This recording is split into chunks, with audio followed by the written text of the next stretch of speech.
Happy New Year. We are now into the year 2022. How do you feel about that?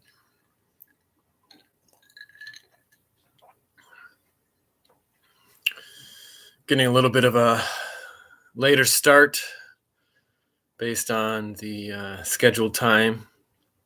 Apologize for that, but I guess it creates a little anticipation, question of what's happening. Why is Russ late?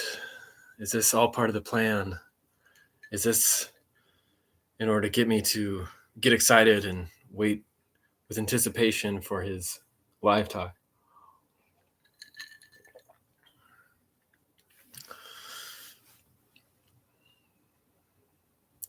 Well, today, in the year 2022, we're going to talk about non-duality. And today could be right now, or it could be whenever you watch this video. If you are joining us right here in this very moment, feel free to say something in chat, ask questions. It's been a couple weeks since I've done a live talk, so here we are. What is non-duality? For those of you who are watching this video for the first time and aren't really sure what non-duality is, you've come to this topic and you've somehow fallen into my channel. You're wondering what is non-duality? What's the point of all this? I didn't even get it. What does it mean? Well, you've come to the right place. And if you've made it this far into this video already, then you're here for a reason, because the first 2 minutes of this live talk has been underwhelming. But I guess it's better, if I had a lot of people joining live, instead of just reading names, so you all can feel like acknowledged and get that little ego boost that maybe you're seeking. I'm going to hold off on that. I do announce when I read your comments or questions who says it, so that's an incentive to participate. But, there could be some anxiety or fear of, what's going to happen if I type on that keyboard, or how is Russ going to respond, because I'm talking to an expert of non-duality, and maybe my understanding is incorrect, and I will be proven wrong and shamed for being incorrect in my assumptions. And that is a threat to my identity.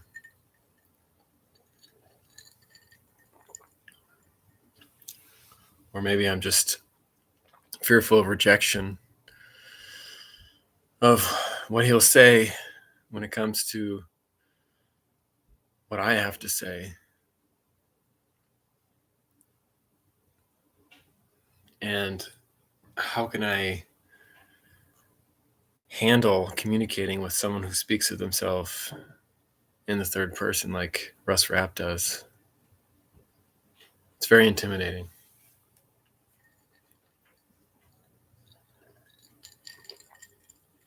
Like with anything in life,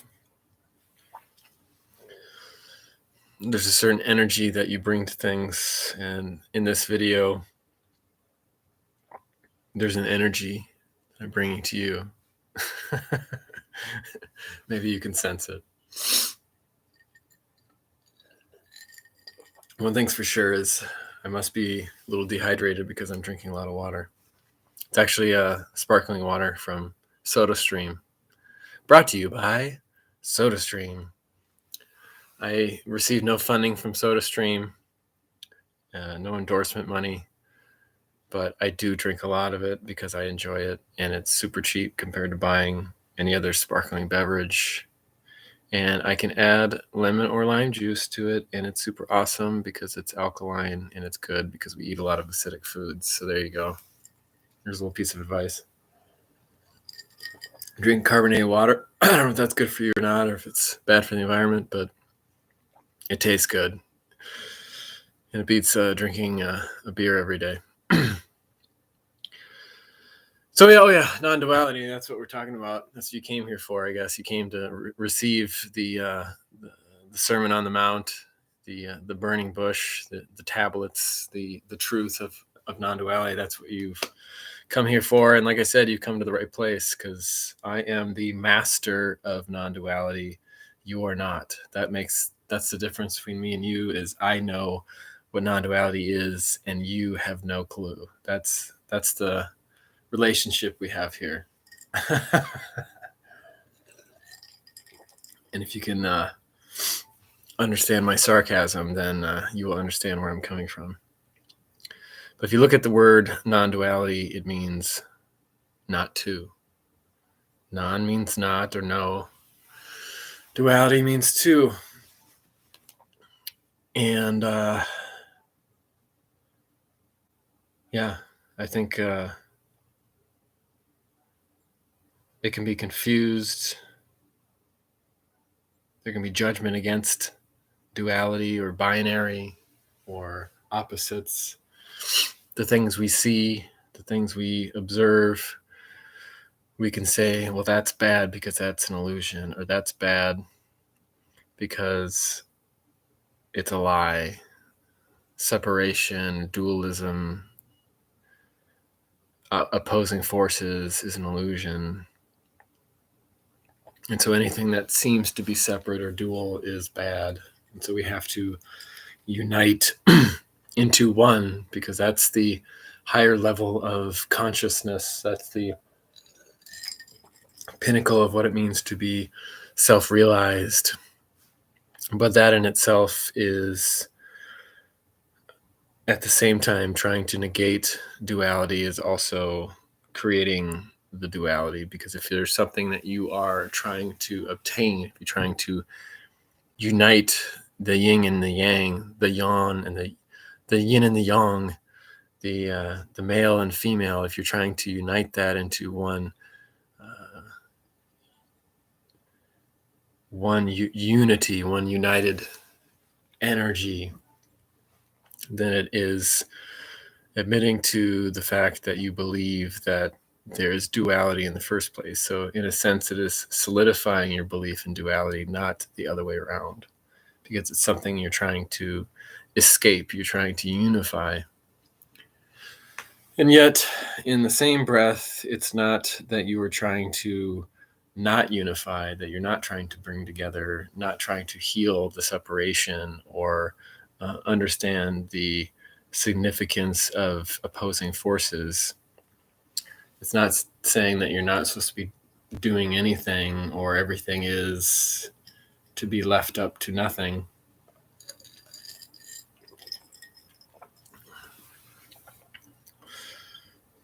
That you have nothing to do, because you have something to do. You have a purpose, but you don't have a purpose. So what is your purpose? And Ross River 75 says, yes, I'm the boss. Yes, you're totally the boss, Ross. Boss Ross. Ross the boss. That's what I'm going to call you. So I did see the new Matrix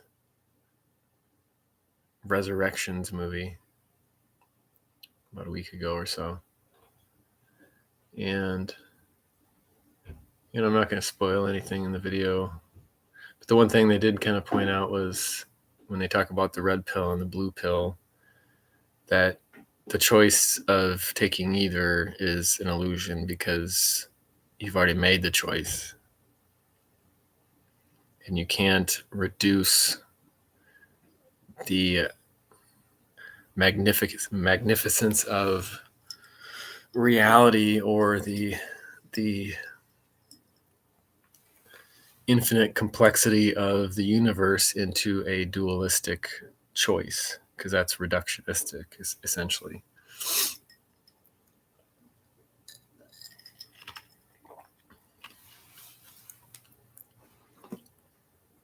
which is, in a sense, a kind of a non-dual allegory,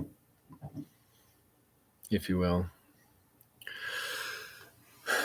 I had planned to make a video, kind of a generic video, not a live talk, but one that's a little bit more concise and to the point and less babbling, but I just really haven't felt the desire or motivation to do it.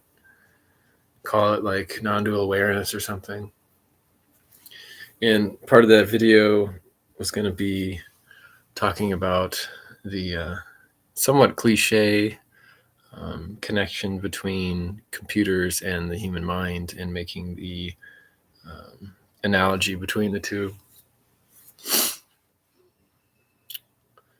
Because that's obviously been spoke of before, how our minds are similar to how computers process. And perhaps I'll make that video someday, but I like these live talks because I can just say whatever I want and it just comes out how it comes out, and I don't have to care about editing or making it concise. And if you find value in that, that's great. If you don't, then there's other people you can listen to, so that's also great. But if you look at the mind, specifically RAM, like computer RAM, random access memory, I believe it stands for. If that's not correct, you can for sure correct me in that. But I think when it comes to, we talk about the separate self or the ego or the essential self or the real self, the actualized self, I think the computer RAM is kind of a good example of how we can kind of put that into conceptual terms, where when you have all these beliefs about yourself or about life, it's like all these different programs and apps running on the computer constantly.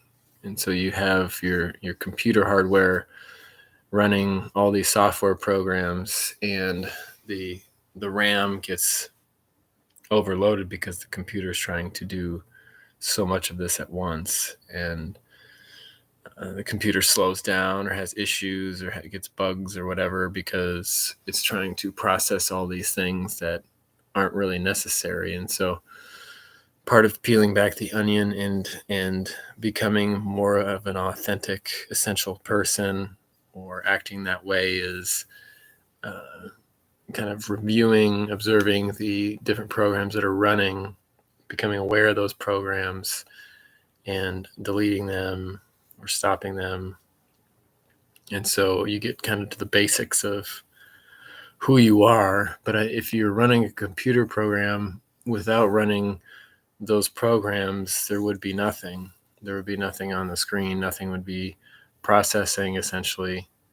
So you have to have some programs running. So it's a question of which programs do you want to have running, which are more essential to the functioning of your computer in a productive and healthy way.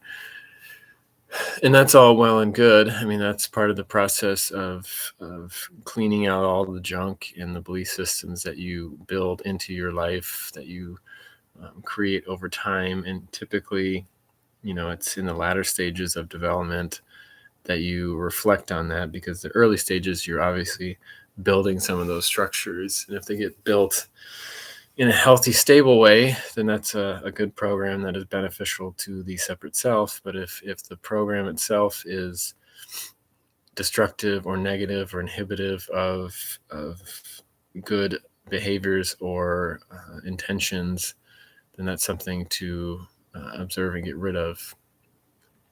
But how do you find those files? How do you see what is running in the background? And obviously, some of the process of self-discovery, Timenask, know thyself, part of that is looking into those programs that are working in the background, maybe ones that you created or ones that have been put onto your computer program that you weren't aware of, that you played some game or went to some website and all this junk is running, maybe some viruses and stuff that are running in the background that you don't want to have there, that you thought were something that you created or are using, but it's not even a program that you consciously decided to include in the processing. So looking at that is kind of the first step to peeling back all those layers. And I think that's, in a lot of ways, kind of the ultimate goal of many people who are seeking non-duality, is to find that essential self, get rid of all these unnecessary programs that cause pain and suffering. And that's where, looking at it from a personality standpoint,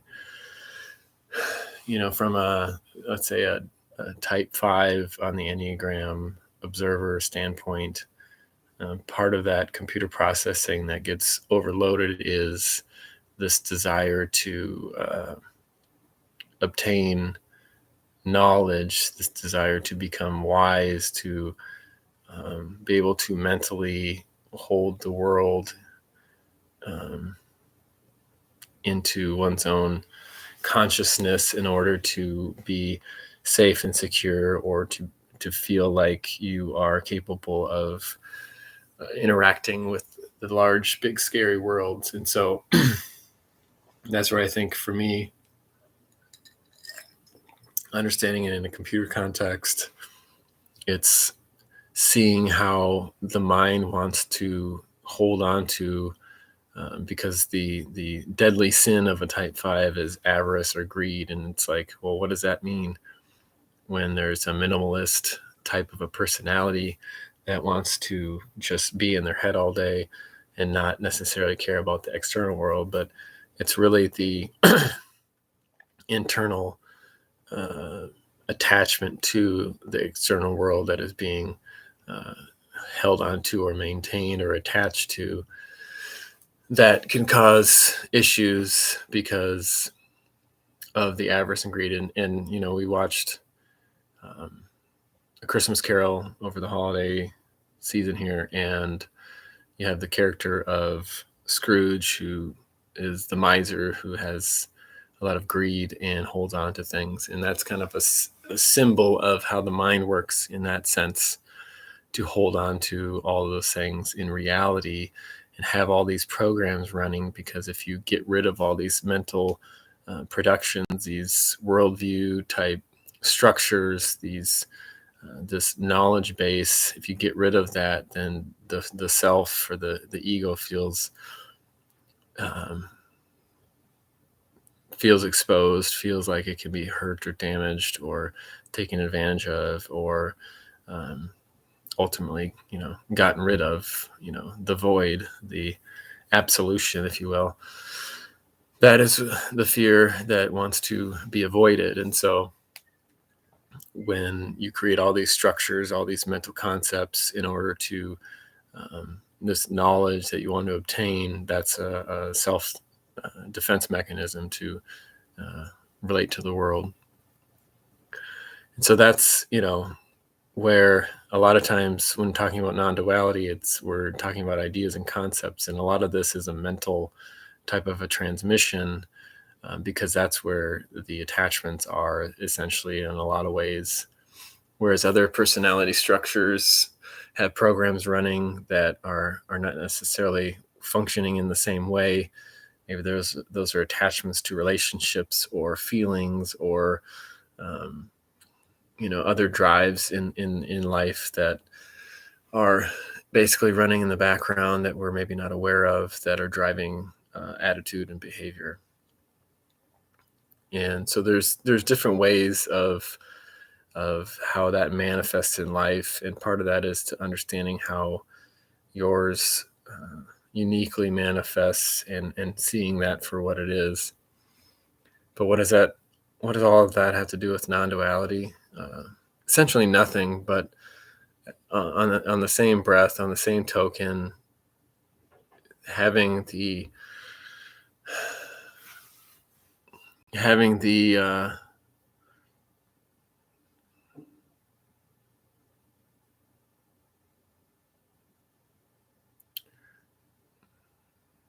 there's nothing really to have, but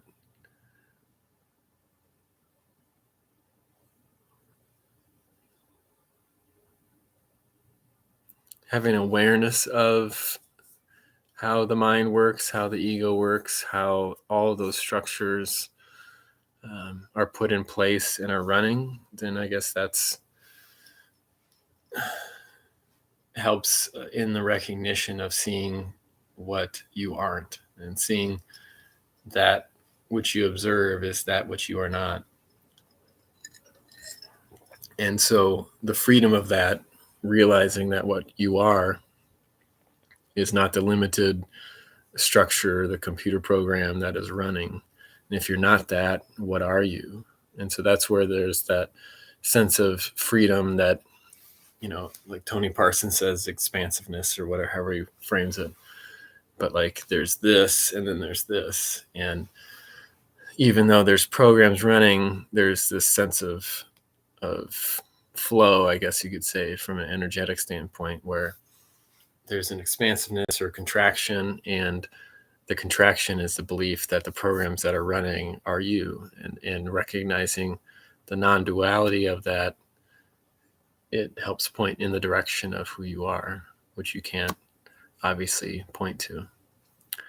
Merk Goff, welcome, says, so reboot the system in a safe mode and remove all the auto-starting malware to get more free RAM.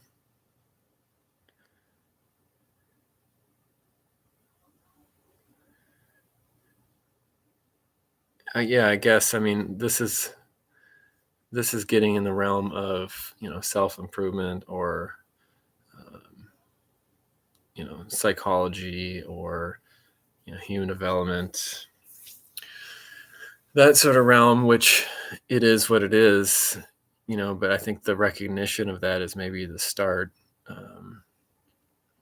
Realizing there are programs within your consciousness, within your psyche, that are running, that you identify with. But at the same time, whether those programs are running or not, it changes nothing about what is. Ross the Boss says, nothing on the screen may be bliss, but sounds boring to me.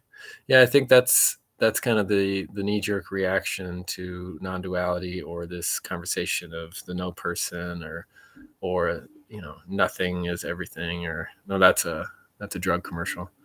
But there is nothing, there is no person. All that is this belief that if nothing is happening, then I can't be hurt, or I can't feel pain. And so like the blank void is kind of the goal in itself, as far as what people are trying to achieve. You feel better? I just quoted the drug commercial. Nothing is everything.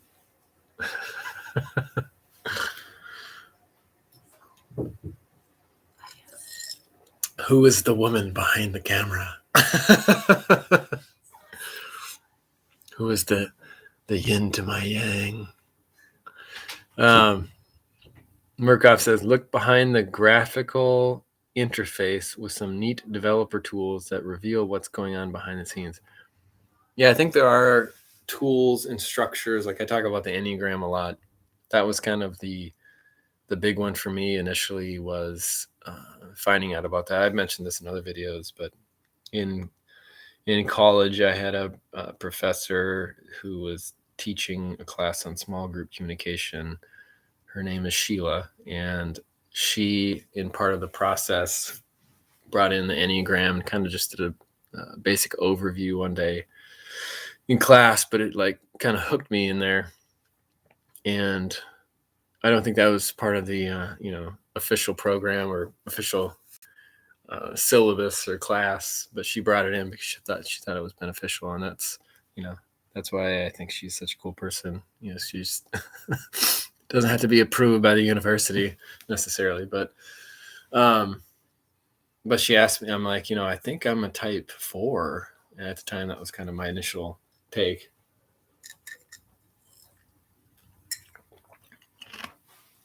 And Sheila said, do you want to know, or do you want to know? That was my interpretation of the interaction. But I met her in her office hours, and she gave me some lists of some books and stuff to read. So that was kind of my initial process of realizing that who I thought I was is just kind of a program in a lot of ways. But there's other systems, there's other practices and all that that can help get to that point, because that's ultimately most likely what you're here for, is to get information like that. But the message of non-duality is whether you try to work on yourself, you try to go behind the scenes and reveal what, all those programs, the malware and everything, whether you do that or not is of no significance to what is all the time, everywhere. Murkoff says drivers work pretty well in the metaphor, says the narrating analyzing function. See, I think there's someone who you could probably do a better explanation of computers and the mind or the ego than I can, but I just gave you a basic rundown of a little bit of a metaphor. But yeah, there's probably more to it, because I'm not necessarily, I know basic computer stuff, but kind of your average layperson knowledge on the subject. So there's probably a lot more technical stuff that you could include in the conversation. So you're here for, so you want to learn about non-duality, and you're just finding out, oh my gosh, there's nothing I can do and there's nothing I need to do, whether or not these programs are running or not, or if my life feels like it's running out of control, or I recognize my shortcomings and it's becoming a problem, or I just see things how I see them and I just don't like it. And non-duality does nothing for me. It gives me nothing. So what's the point of that? Well, what's the beauty of that? Realizing that however you are right now in this moment is exactly where you should be and how you want to be. Well, yeah, but what about all the bad things that happen? What about all the people that die, or the loved ones that get sick, or everything, all of that in the world? How can we love what is? How can we be at peace with all of that when we know all this evil happens in the world? That's kind of the response. But it's the connection that we have, regardless of what happens, we still are this. And how do you know that you are? Is that you are. And the mind wants to know, well, what happens when I'm not? Who is this that will be gone and deceased, or changed unequivocally into some, piece of lump of dead flesh? What happens then? Who am I? Where do I go? That's the concern. So that's the concern of the separate self. But the recognition of non-duality is to realize that you are part of this no matter what happens. We're all in this together, regardless of whether you buy the propaganda or drink the Kool-Aid.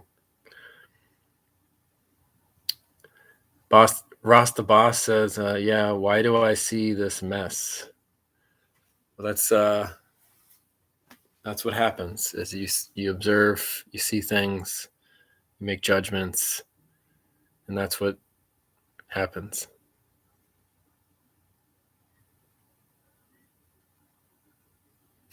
Well, that's not a good answer, says Ross the boss. No, he doesn't say that. But it's not a good answer, because that's the answer, is you see it. But if you question it, if you bring an openness to it, I think that's ultimately, from a concept standpoint, non-duality is kind of can be equated to openness to experience. Like, when you're open to everything, then you're open to all pain, all love, all things that we see as messy or not messy. And part of the mess that you see is just a limited perspective from your own particular individual consciousness. And so you see a mess, I see other things. It's kind of like the ink blot test, the Rorschach test. It's, well, what do you see here? You project from your inner world onto the little blob, the little blot of ink. And so it has nothing to do with necessarily what the blob is, it's your perspective of it. And so why do you see this mess? Is because you see it as a mess. From a non-dual standpoint, there's nothing you can do or be or become that makes you non-dual. And so there's no master speaker or anyone out there that is more non-dual than you. There's no, people equate kind of an openness, uh, uh, a certain quality of the mind that can be achieved as some sort of, they call it non-dual awareness, but it's not really non-dual in that sense. But I think the more you rid yourself of some of the programs that are unnecessary or malware, then it can seem like it's getting closer and closer to some sort of non-dual thing. But you can never, it's kind of like the infinite line on a graph. Like you can never, it'll go on for an infinity. It'll never touch the line based on that equation. And so you'll never touch non-duality necessarily, because it's not something you can touch. And so when you think of awareness in terms of non-dual, it can seem in a sense that you're becoming closer to kind of, I don't know how to describe it, but like more of a clear vision of reality, or more in touch with what is a more unified type of a concept or observation of life. But at the same time, calling it non-dual is a little bit of a misnomer, because it's not really non-dual. There is no non-dual awareness that you can achieve. And so like when you recognize that, when you realize that you are perceiving a mess where I see something that's beautiful and perfect, you look at other people and you say, okay, well, there is no non-dual master. There is no one that has non-duality that I don't have. There's nothing that I can't achieve. And so instead of seeing others as ignorant or less non-dual than you start to see the beauty and perfection within them, even with their foibles or their hang-ups or their misgivings, if you will. You start to see the essence of that, or the connection in that, versus seeing them as an other that you have to fight against or run away from, or fight or flight kind of a thing. The other F too as well. There's that, which is a real uniting force. And so Ross the boss says, yes, I'm choosing to see a mess. That's not so good. So, but that's exactly my point, is you're setting a bar, and there's nothing wrong with the bar, because that's, how as humans we achieve goals, or improve ourselves, or develop in a healthy sense, because we're always changing, we're always growing, we're devolving, if you will. But when you choose to see a mess, then you're seeing yourself as the chooser that is choosing incorrectly, or that you're observing the world in a negative way. And that is the bar that you're creating, because you're observing the world in a certain respect. And then in that sense, you're identifying with the one that is perceiving the world or judging the world or the situation in a certain way. So it's yet another attachment onto that which is perceiving or interacting with the world. And so it's the attachment to the I'm choosing to see the mess. Well, and in other non-dual speakers, they say it in a kind of a third person perspective, which kind of works maybe in certain respects. In other ways, it kind of can be tedious, in the sense where there's no I seeing the mess. There's just choosing to see a mess. And so you take it's kind of like in Spanish, where you a lot of times don't need the subject. You just remove the subject, and based on how the verb is conjugated, you can tell it infers what the subject is, even though you don't use it in this. So instead of like, yo soy, I am, it'd be soy. So you just get rid of the yo. And so by doing that in communication, non-dual speakers think like, well, I'm making my point to say that you're getting rid of the I, and there's just things happening. And so you take the personal out of it. You take the attachment to the separate individual out of it, and then it helps people to see where the attachment lies. And so you can do that. It's essentially kind of the structure of how they're trying to teach that point, but at the same time, you don't have to necessarily do that. But um, it's all about you attaching to your reaction to the world, which is either it is what it is. Murkoff says, can concepts about this cause more obsession of and resistance to what is happening when seen from a certain perspective? Can concepts about this cause more obsession of and resistance to what is happening when seen from a certain perspective? For sure. Yeah.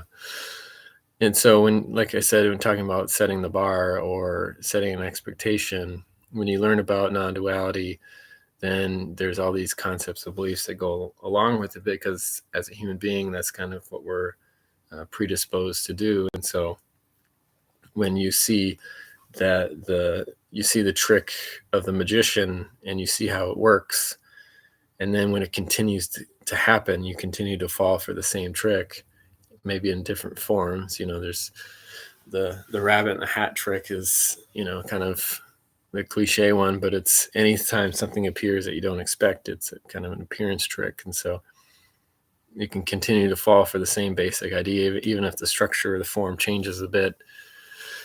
And so then there's this attachment to that being which you don't want to be a part of, that you want to disidentify with that. And so through that need or desire or seeking of disidentifying with that behavior or attitude, you reinforce your attachment to it. And so that can happen. Murkoff says, or maybe confusion is not a problem. Well, in the non-dual sense, nothing's really a problem.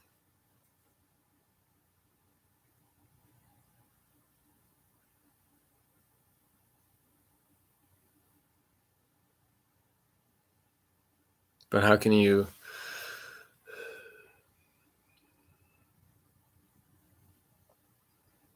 deprogram yourself? How can you have, what's the technique that you can do to get control of your life, if you will, that you live the life that you want to live, the bar that you set? How can you achieve that?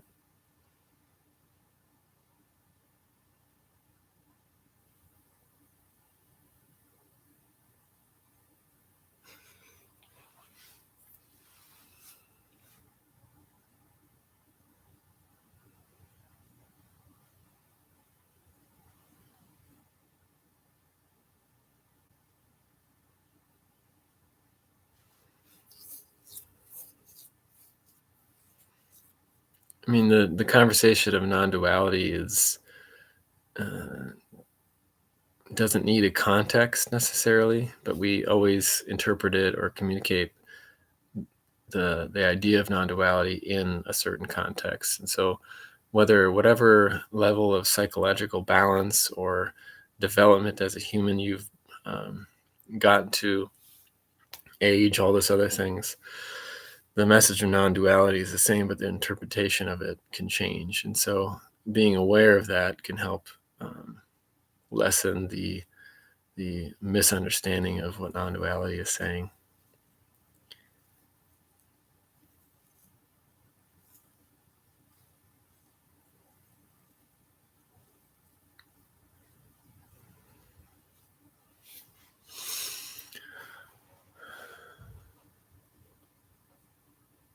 And I watched about a week ago, I watched the new movie with Jennifer Lawrence and Leonardo DiCaprio and some other people, and the one called Don't Look Up. And the premise of the movie, if you haven't seen it, is that there's this comet that is traveling towards Earth that's 10 kilometers wide or whatever, that if it makes impact, it's going to destroy life on Earth and be a humanity ending apocalypse, essentially.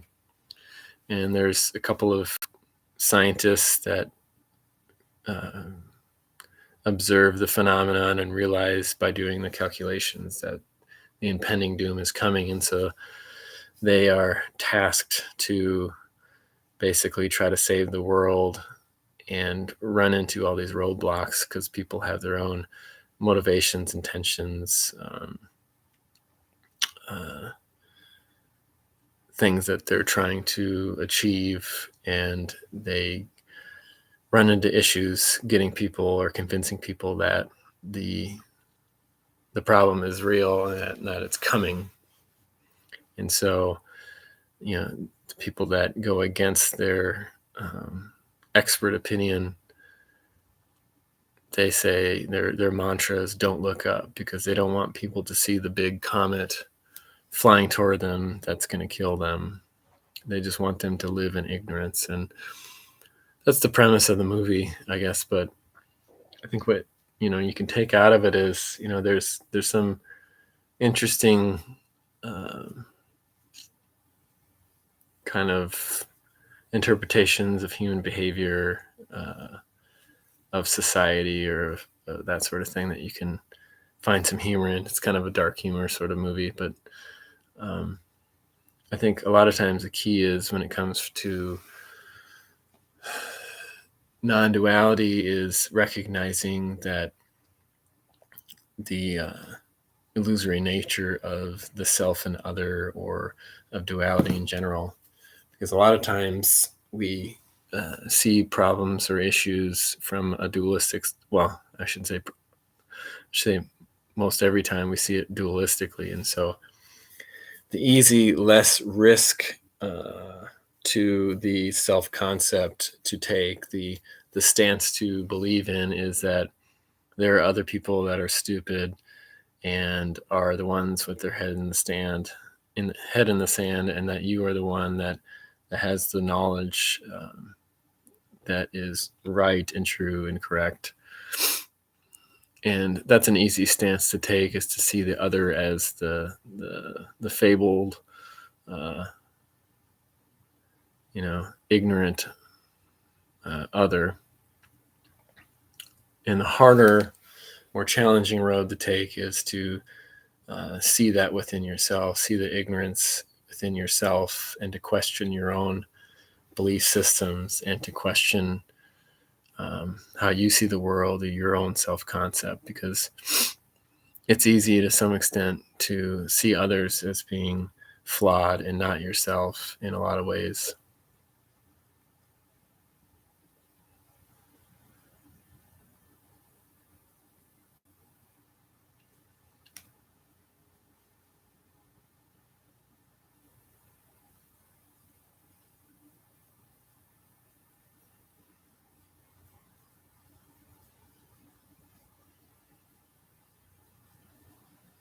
But whether you recognize that or not, whether the comment is here to kill us or not, changes nothing about what is.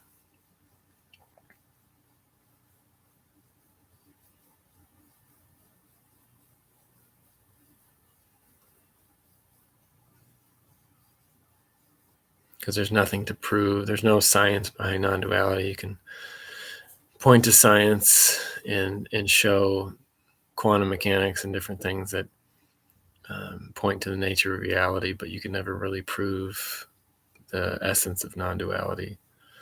So it's not a up for debate necessarily. It's a recognition of aliveness of what is,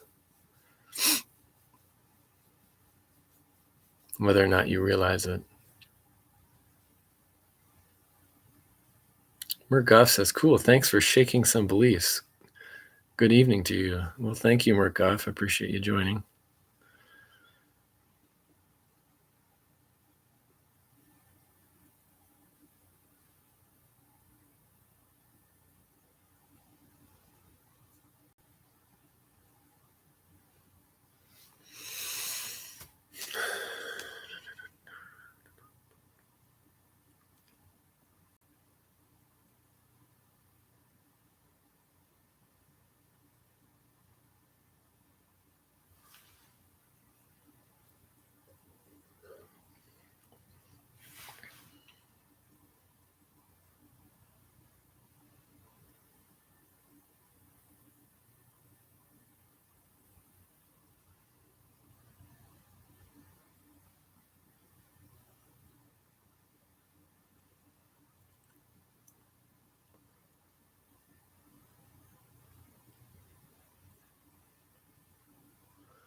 And it's not necessarily that we have to rid ourselves or of our subjective experience or interpretation or opinions, or because we all have a bias. We all have it's a dog in the fight. I think that's the phrase.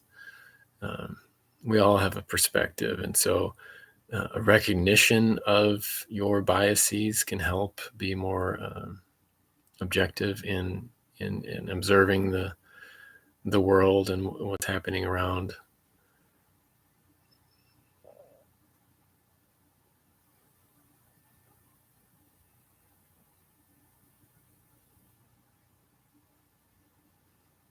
And to be able to see the obvious.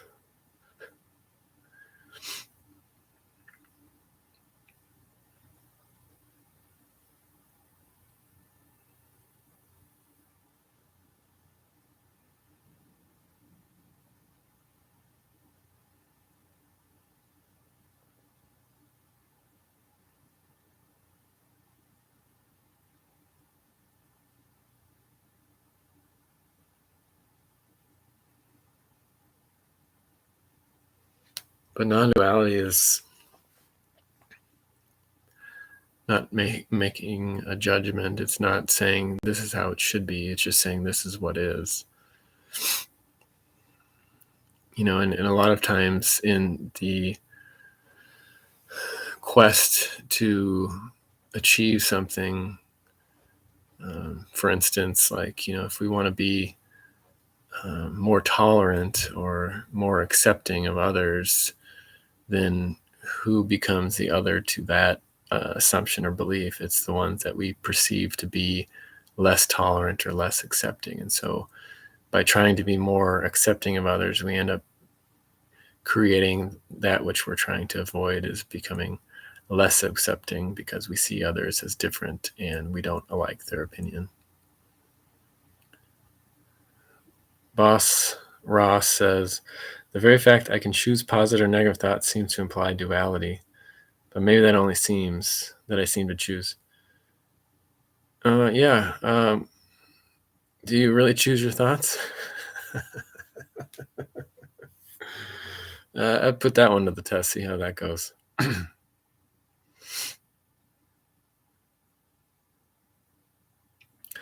All right. Well, I think I'm coming to the end of this talk here. So appreciate you for participating, joining. If are watching this after the fact, you can always do the subscribe thing. If you made it this far, you probably already subscribed because you've been able to sit through this whole conversation. And maybe it just helps you sleep. Maybe you just put it on as you're drifting off because it's a little bit monotonous and babbling and that sort of thing. So if that's what you get out of it, that's great.